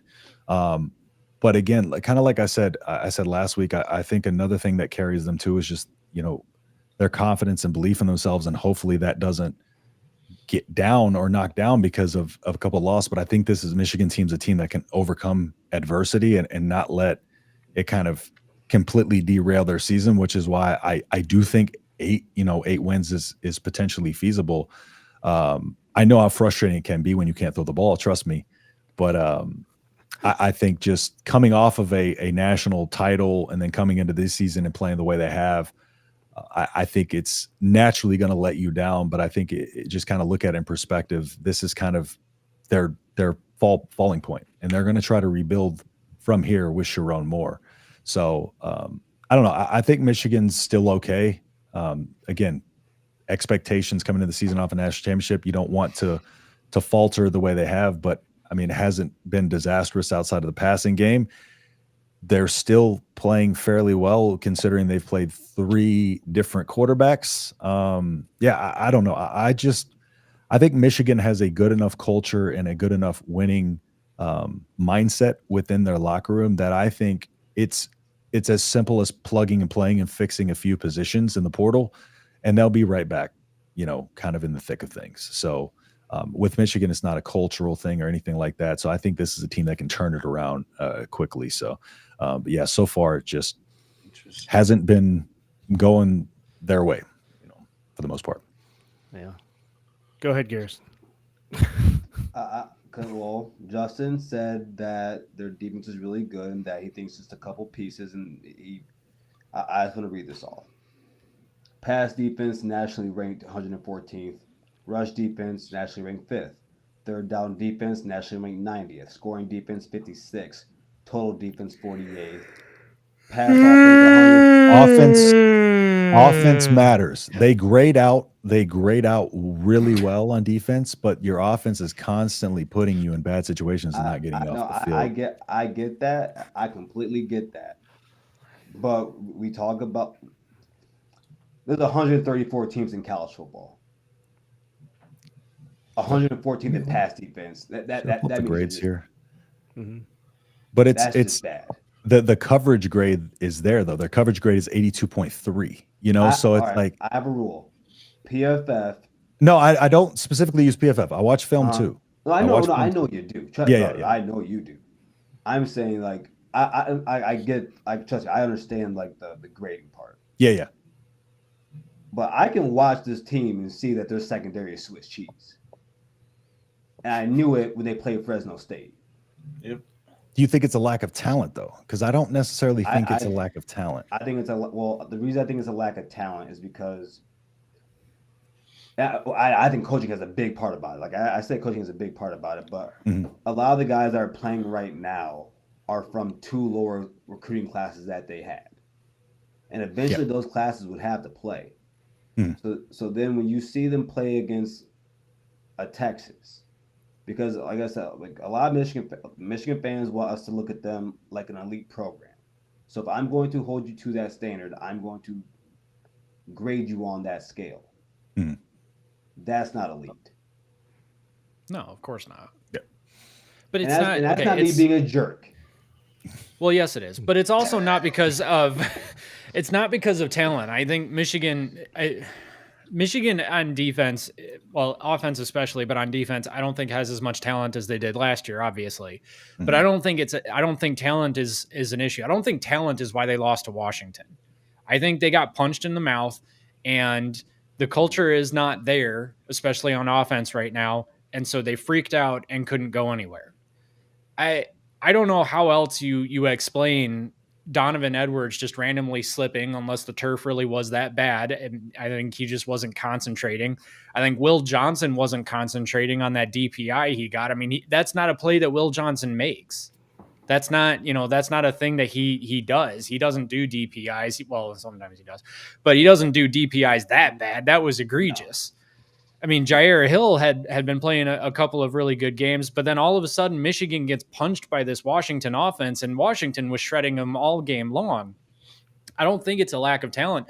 I think Wink Martindale, I'm starting to wonder about this guy, to be totally honest. I mean, they said that he's Don Brown 2.0 with all the blitzing and stuff, and I wanted to give him the benefit of the doubt. I mean, blitzing's not an inherently bad thing, but when you're going up against a quarterback that is shredding defenses, I mean, Washington's not great. They did lose to Rutgers, and they really shouldn't have. But this offense, I mean, they are good. I mean, he's good throwing the ball, that quarterback is. And this defense, this Wink Martindale defense that was supposed to be really, really good, is allowing like 250 yards through the air every game. That's only happening because his schemes are not right. I mean, and I'm not going to sit here and pretend like I'm some savant of defensive schemes or anything like that. But I mean, you're right. They're 115th nationally in passing yards allowed per game. That does not happen at Michigan unless the scheme is bad. That happened with Don Brown against Ohio State, and that was pretty much it. But that was because Don Brown was blitzing every single play. And Dwayne Haskins, JT Barrett, I mean, they were all able to find who was the guy in 2019?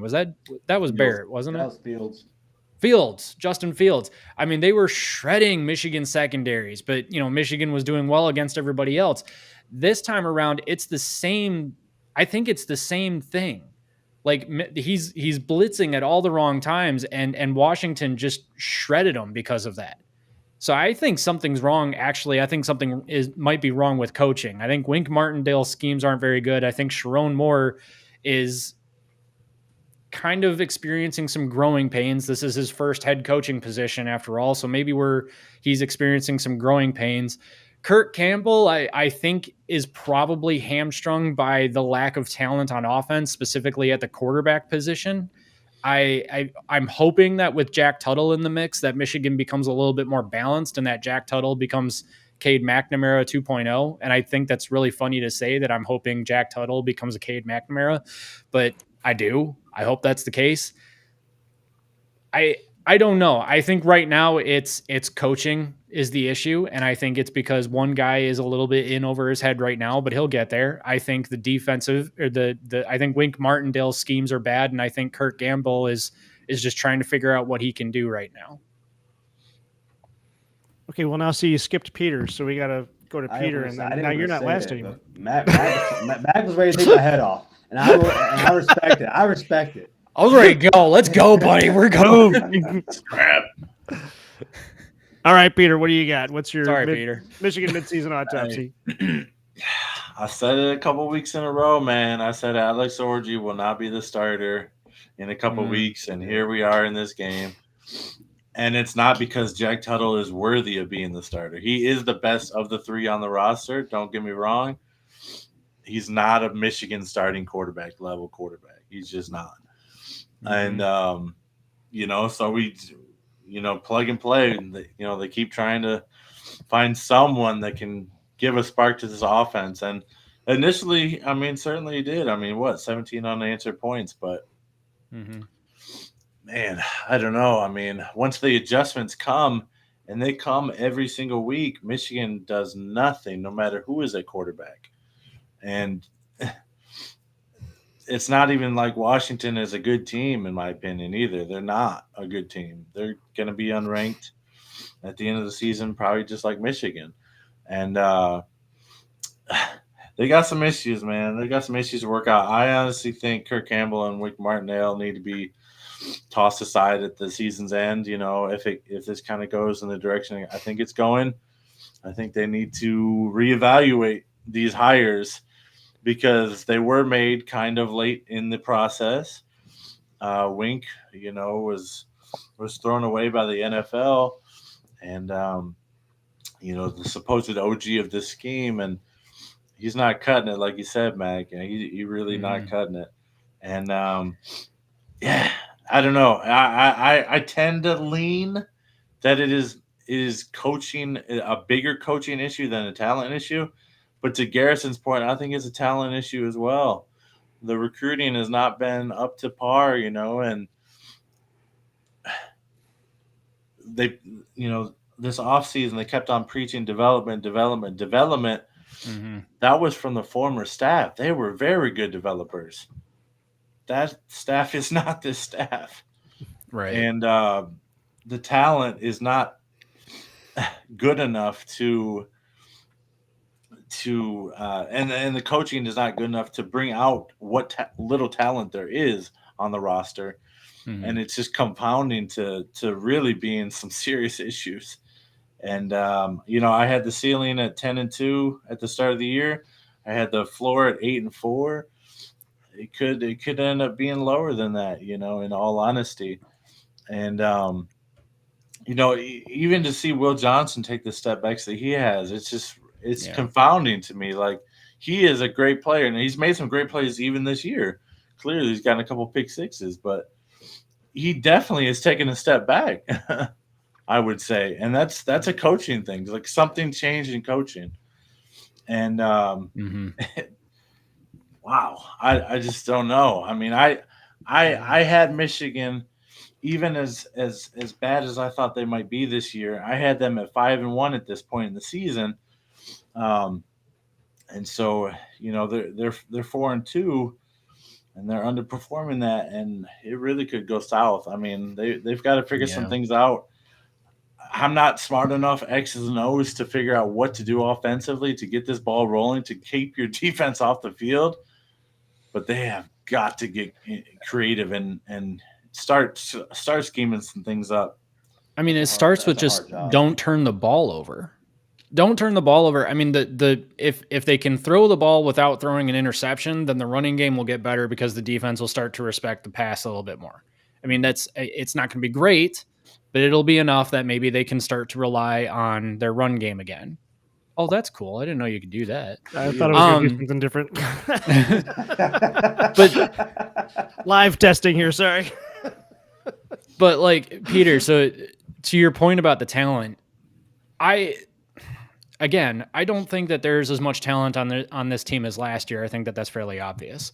But I will say that if Jesse Minter was running the defense, they would not be this bad. They'd be They better. absolutely would not be this bad. This to me, 10-2 was the ceiling if Jesse Minter was the defensive coordinator. To me, Wink Martindale is maybe putting Michigan at an 8-4 season right now, and a floor of 6-6, maybe 7-5. So to me, it's the bigger issue is coaching right now, I think, because Wink isn't doing very well, and the rest of the coaching staff is just a little bit in over their heads. Can I ask a question to the Michigan fans? So, talking about last year's team versus this year, to put it in perspective, just to see the difference, what do you think this year's team would look like if they had McCarthy and Corum and everybody else was the same? They'd be running it back.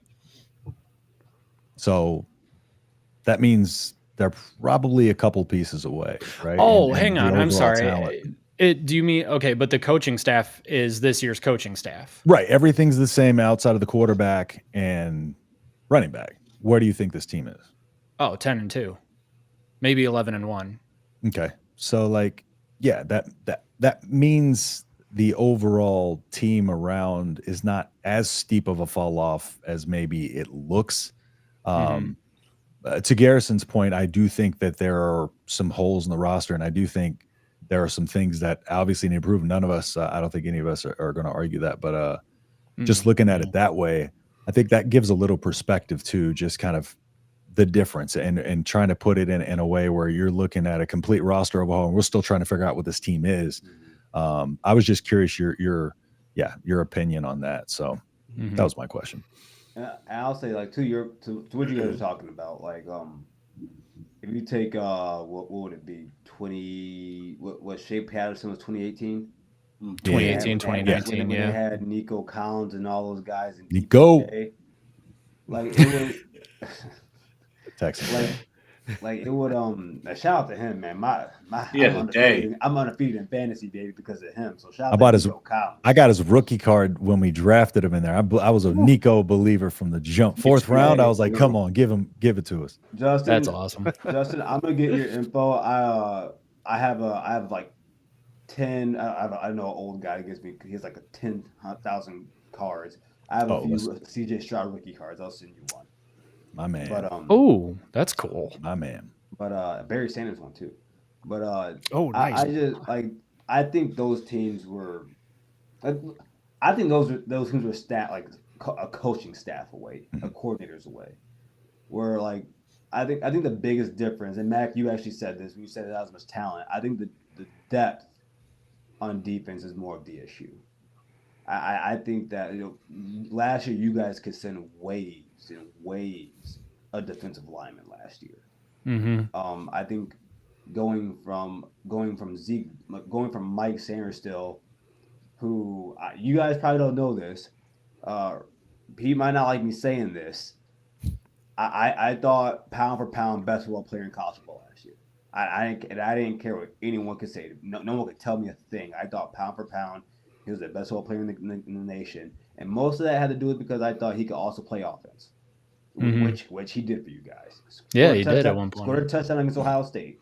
So I guess like the whole reason I say it's even though I do believe you guys are all correct when it comes to coaching, and I highly agree with it. I believe that recruiting is the backbone of college football. Yeah. Yep. And if for sure. And if you can't stack elite class after elite class after elite class, you're not going to be able to sustain at the top. Yeah, I think that maybe they are, they could be a quarterback away, but then I look at the receivers. Who are you throwing to? I look. You legitly probably have the worst right tackle in college football. Yeah, it's things like that where. I don't think they're a quarterback away. I just was using that just to kind of see where they think they're at. They could be. Like, I mean, dude. Yeah. But you got a good point. If they had Cal McCord, I bet you they look a whole lot better. Yeah. Yeah. But they don't. I would have taken him for sure. Would have taken him. I would have loved to see Kyle McCord in the winged helmet. I would have been very happy about that. I would have puked. I know. That's why I would be happy. And to Garrison, to that point, and I saw somebody say what happens to developing and stuff like that. I think another key of this is going to see Sharon Moore's roster retention, to your point, because that's another testament of how good a team is going to be, or how much a team is bought in, is how much of that roster stays. Nebraska off of last year returned 77% of its overall production, which was surprising in the grand scheme of things, but they bought into what Rule was preaching. That will be, I think, the big test to see how this culture is and if people are buying into what Sharon Moore is selling behind the scenes as well. That's kind of the question I wanted to ask too, because preseason we were thinking that Michigan was a good development team, that they should have developed up the coaches, the players should have been developed up. That's what we were going on. That's what we were told. That's what we were thinking would happen. And it seems like that didn't happen. What does it take? Is the problem with the developing just, maybe Justin, I think you were just mentioning this, is the problem with developing that they just lost too many people that you can develop, but if you lose too much of your core staff, you're kind of pushed out into the open without enough of a foundation. Yeah, and that's where I think the Sharon Moore hire was the best thing they could have done in terms of just kind of keeping everything as close to what they had as possible. But are you talking about overall just in the staff or just with the team in general? Well, with both. I mean, it should be that the starters this year were developed last year. And the coaching staff this year, I think a lot of the assistant coaches last year moved up to coaching positions. Yeah. Yep. And it should have been, they should have just rolled right along, but clearly they didn't. Yeah. And, with that too, I think, they're missing the playmakers that they had. And that's another big aspect of this too, is those players would make timely plays. And that's really kind of what they're missing right now as well. But it's hard. It's hard to really kind of see where they're at, in the grand scheme of things, because I feel like they're a team that is propped up by their good culture and by their confidence. But how good is their roster? I don't know if we fully know that right now. Mm-hmm. I mean, I'll stop talking after this. Like, think about like good. think about your secondary this year, right? And now listen to these names: Rob Moore, Will Johnson, Mikey Samuelstill, Keon Sabb. Every single one of those guys is a first or second rounder. Mm-hmm. Like I guess that it's a drop off. It is. I mean, and of course, Rob Moore got injured sadly. Yeah. But that's a good point. If Keon Sabb stays and Rod Moore doesn't get injured, I think it's not a completely different story, but I think that they beat Washington. I think it's a completely different story.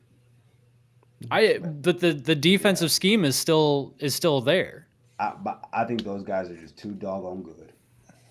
I think the world of like Rob Moore. Yeah. And guys like, I think Will Johnson's a top 2 player in college, top 3 player in college football. Mm-hmm. But I mean, that's the thing though. Will Johnson, we know he's a phenomenal player. We know he's going to be a first rounder. Why is he out of position? Why is he getting beat all the time? I mean, he's getting beat like bad sometimes. Because of the guy that's been fired from his last 2 jobs. That's what I'm saying. Hey, we on the same page, brother. Look at us. All right, there you go. Look at us. Wow, we actually agree on something. Has anybody checked the temperature in hell lately? It's Arizona. It's 107. I don't know. Oh, is it? All right. Wow. That's hell. I'm living in it. Oh, jeez. My job sent me there for 2 months, and I said never again.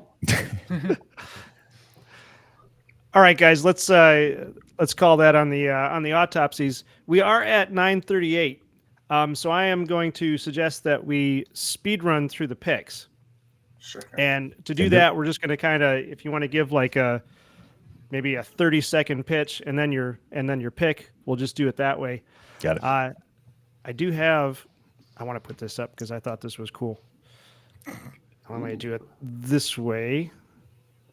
And move this over here. Okay. Oh, there you go. Okay. I was gonna say, why do you get to be the big one? Yeah, I'm not doing anything. Okay, so our first game then is Purdue at number 23, Illinois. The spread on this game is 19 points. Purdue may not actually have a chance. The over/under is 50.5. Let's start with Garrison. What do you got? Well, I'll speak for me and my guy Bryce. I got Illinois. Purdue's it's the worst team in the Big Ten. It's not even a question. So, yeah, Illinois. Oh, and a score? Do you have a pick for it? Yeah, let's call it 35-6. All right.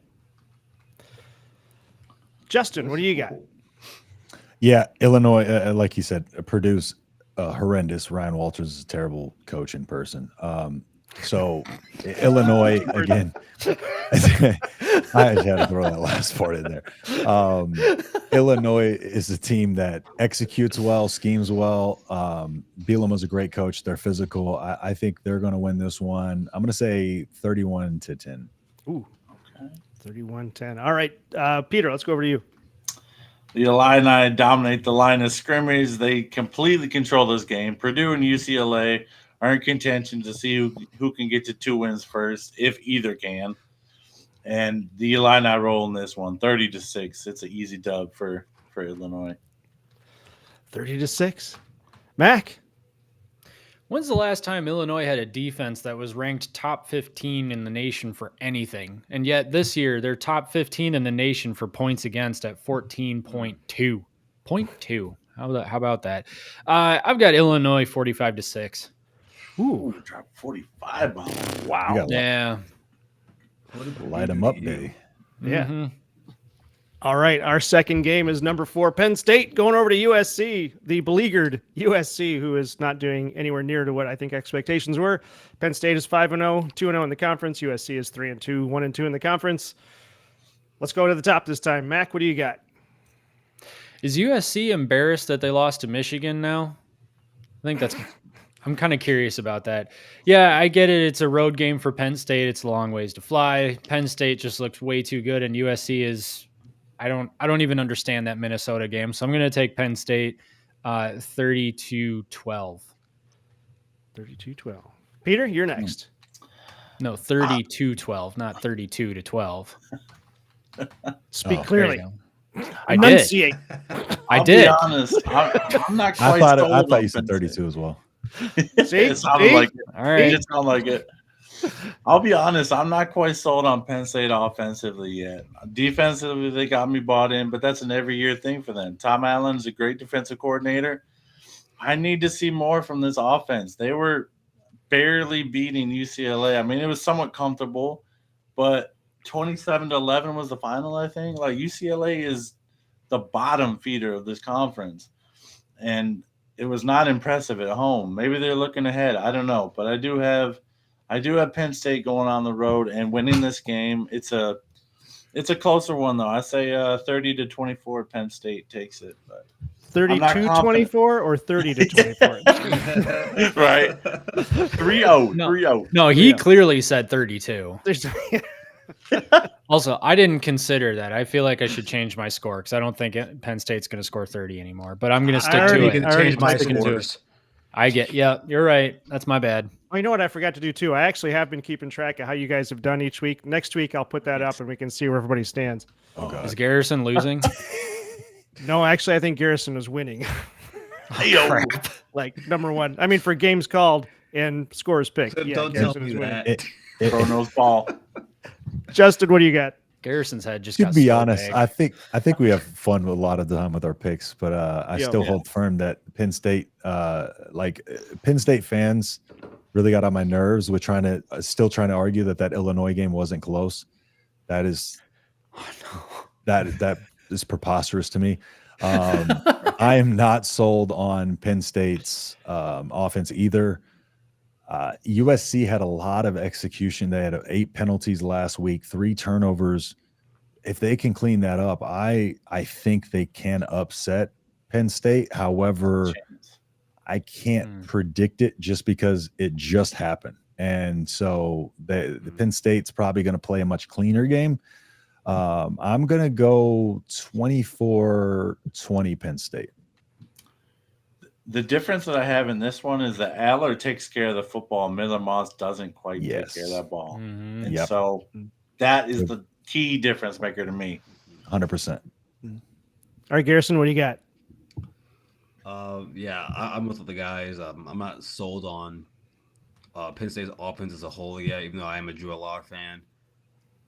They do still have one of the best running back tandems in college football. I think they'll be able to have some success against USC. I do find that Minnesota game to be a fluke. It kind of like the Purdue or Iowa smashing Ohio State game. It's fluky to me. Vandy, Alabama. That was beautiful to watch at the way. I think USC comes back trying to fix some things. Of course, they got to travel across the nation, literally. I'll take Penn State though. 27-20. 27-20. Okay. All right, there we go. Now he said 220. That's 220. You're still hung up on that. I'm upset. Always. I hang on words too. It's okay. Hey, yeah. Yeah, well. All right. Since, we've got Michigan and Nebraska have bye weeks this week. So our game of the week, and this has got to be the game of the season here so far. Number 2, Ohio State to number 3, Oregon. Both of them 5-0, 2-0. The spread on this is only 3.5 points, although I think the FPI gives Ohio State a 2-1 chance to win. The over-under is 52.5. So, Garrison, let's go back to you. What do you got? I was hoping I'd go last. Do you want to? No.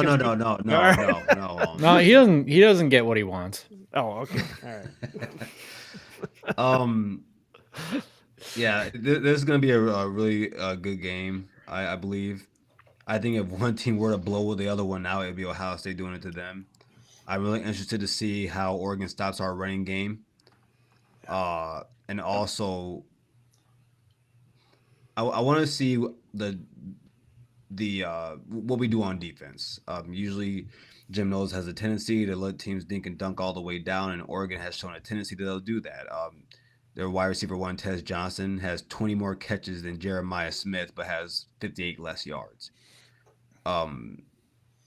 With that being said, it's a tough environment, by the way. We all know that. The last thing I wanted to do was go there at night. I was hoping that Big Noon would take it. Screw you guys. Give me Ohio State 33, Oregon 20. 33. Is 33 even possible? Mm-hmm. All right. Probably. All right. 33-20. Oh, so that'll be a relatively close game. All right. Yeah, Justin, if you get to 27, kick 2 field goals. Yeah. Oh, yeah. There you go. Okay. A lot of field goals. All right, Justin, what do you got? Yeah. So Ohio State, Oregon has done a good job of kind of, the complaints and holes that they had early in the season, kind of fixing those. Their offensive line has been really, really good. I just think Ohio State's a little too tough. And I think Ohio State's been waiting for a game that they can really get up for. And I just think they're going to be fired up, ready to go to prove something. I'm going to go Ohio State 38, Oregon 27. Okay. All right. Peter, what do you got? Fair enough. Yeah, I'm pretty close in that score comparison as well. Ohio State's handled their business. They've taken care of everybody so far like they're supposed to. Oregon has not, although they have fixed it to Justin's point. But, I don't know. The run defense still seems a little suspect to me. John T. ran all over them. And I think we're going to really attack them on the ground. We're going to have the balanced attack like we have all season, but I really think we're going to exploit some things defensively for other teams to exploit. And I think we take this 38-24. This was a game I had us losing all off season. all off season I thought Oregon was going to come out and be better, and they just haven't played up to the level of expectations so far, and Ohio State has, and I just think we're the better team. I mean, although I will say that Michigan State game, that was even more of a blowout than that scoreboard. That was they handled them much better than I thought. I thought, I mean, score wise, I actually wasn't that far off. But they really that was no contest, and I thought it would be a little closer. But it's gonna be a great environment. The Autzen Stadium is known for being loud, despite only having 55K in the stadium.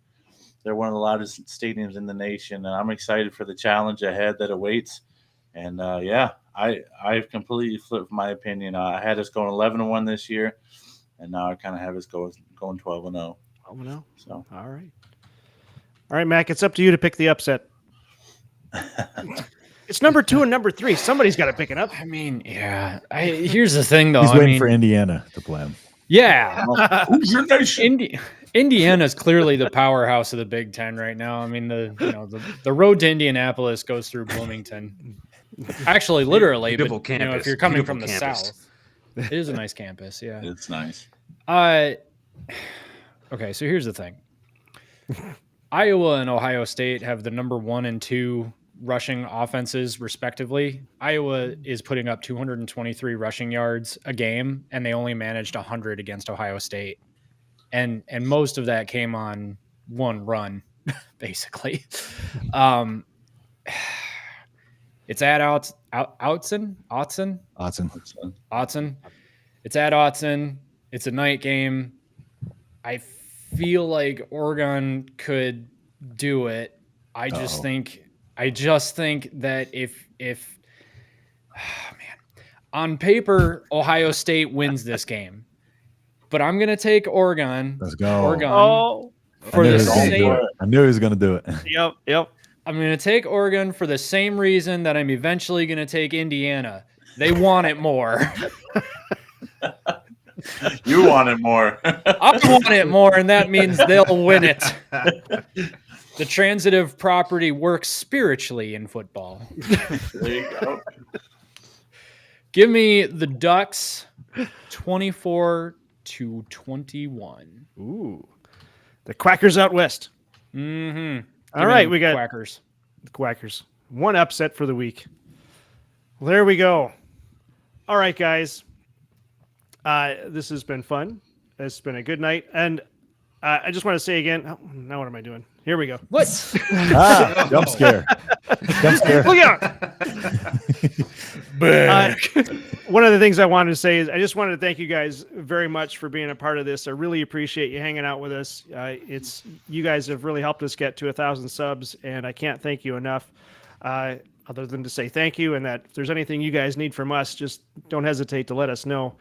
Looking forward to the rest of the season, this Pigskin Showdown. It's been just really cool. Really appreciate having you guys on. Appreciate you having us, man. Appreciate that. A lot of fun.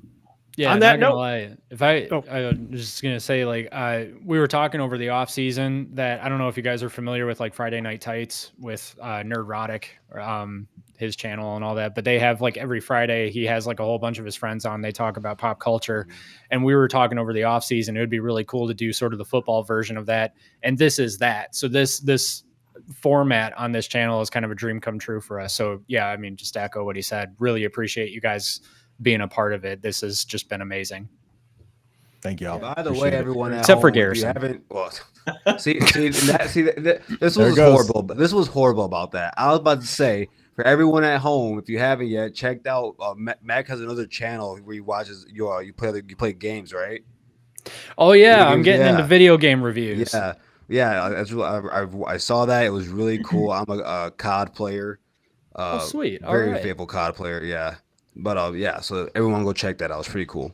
Yeah, thanks. Yeah, it's just my name, Mackenzie Richardson. Yeah, I don't know if you you want to be a douchebag to me. Okay, never mind. Well, there you go. Now on that channel, you can challenge Garrison to a game and see what happens. Oh yeah, you won't last 5 seconds against me. That's what she said. There we go. I really got to get my sound effect board working. Thank you, Justin. Coming in the clutch. Appreciate that. I got you. Dan, aren't you supposed to be the producer? I mean, he's a guest and he's producing better than you. He's doing much better. Much better. Yeah. I'm here for you. Right. Appreciate it. Appreciate it. Yeah. All right. Let's see. Garrison, why don't you give the socials and then I'll let you go. All right, I'll try to be as good as Jackson here. Everyone, you can find myself and Bryce at Scarlet Blue Show on X. It's been Scarlet and Blue Show on YouTube, and also the rest of our social medias on Instagram and Facebook. Myself, you can find at Buckeye_Gaddy. That is Daddy with a G, and then Bryce is at Bryce Arsack. And again, thank you guys for having us on here. I'm gonna try to get Bryce on here soon. He needs to be on here. He's got to come back. I'm pretty sure he didn't want to be here after me torching him for the last hour before I got here. But is your episode up yet, or does that go up tomorrow? Yeah, we just posted tonight. So if you guys want to go check that out, it's actually a really good conversation. We talk about the game, the Michigan game, Washington game, and then also just what we see in Ohio State. Bryce actually gives his thoughts on Will Howard, and me and him actually talk about why he should be in the Heisman talk right now. And cool. All right, everybody should go out and watch the Scarlet and Blue show. You guys have a great channel. Thank you, man. Lots of good stuff going on over there. Thank you very much for being here tonight. We will see you next week. Yep. And before we get to next week, go IU. Heck yeah. Wait, that's what I'm talking about. Indiana, get out of here. I'll let you go. See you later, man. All right, Justin. What do you got for the socials? Yeah, so you can find me at on X at _H-Town Husker. You can find me on YouTube at Nebraska Football at the Voice of College Football.